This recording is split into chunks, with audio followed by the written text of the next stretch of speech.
Hello and welcome. I'm the zombie that eats pie, and today I'll be bringing you a video. A friend of mine asked me to do this. How is troop strength measured? By three things, buddy. It is measured by how many units you have in your army, of course. If you have a massive amount of units, you'll win every battle, unless, which goes on to my second measurement of troop strength, unless you have an army of the same unit.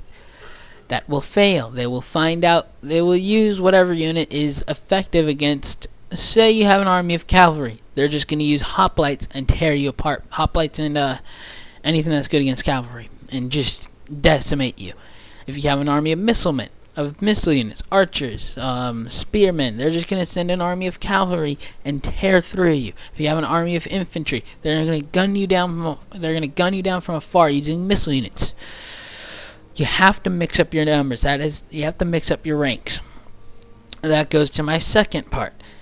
The type of units in your army. If you have a well-balanced army of cavalry, infantry, and missile units, you're going to decimate on the battlefield. Now, it comes to formation. I think there's a fourth too. But formation is key. Missile units, it really depends on what you're doing on the assault. Where you're going, you have to set up a proper formation. If you're defending, you want missile units behind infantry. You want infantry in a line curving at the edges, keeping cavalry from flanking around you. And then you want your cavalry standing on backup. If your front line starts to get weakened, cavalry comes through, tears away at the front lines of the enemy, and falls back. Cavalry is not that good for a standing fight. You have to use all units to their best of abilities. Infantry, that's their job. They hold the line, they hold the line for as long as they can, they wipe whatever they want, whatever they are attacking in a brutal assault. Cavalry, you attack, you pull back. They're skirmishers. Attack, pull back. Then you have your missile units.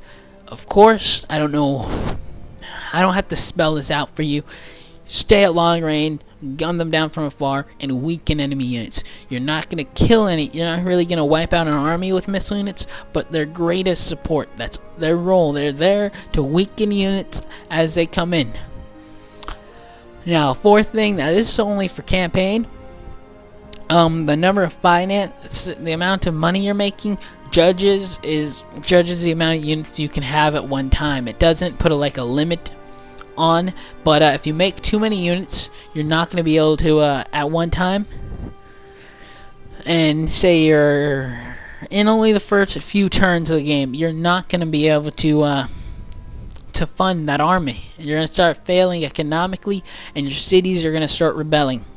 They're going to get pissed, and you might just lose the game from all your cities rebelling against you. And your population gets wiped out because you have to keep killing people over and over again, killing your peasants because they just decide to rebel. And once an army declares war on you, you're screwed. You don't have you don't have a fit army. You don't have the funds to develop more units to replace those lost.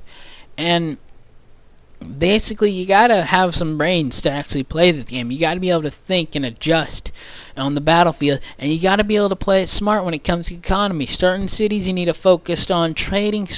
Another city can focus on military action.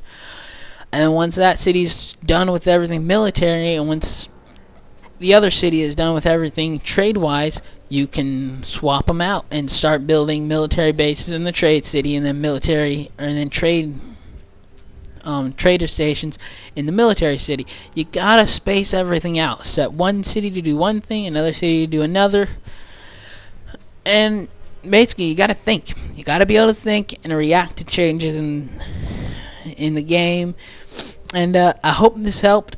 I hope you enjoyed this video as well. And no, I did not use a script like you told me to, and I said I would. I decided not to. I didn't want to. I'm lazy. But that's the end of my video. Thumbs up, favorite, help my channel grow, help our channels grow. I got another person I'm gonna make a shout out to. His name's Snipe Chief. No space. Capital S, capital C. Go look at his videos, favorite him, subscribe to him, do whatever, and then go to Man Named Smith. Same thing. Man, capital M, capital N, and capital S, I believe. no spaces. Go to his channel, favorite his videos, like them, thumbs them up, do all that. Help our channels grow, help us get strong in the YouTube community. Thanks for watching, and till next time.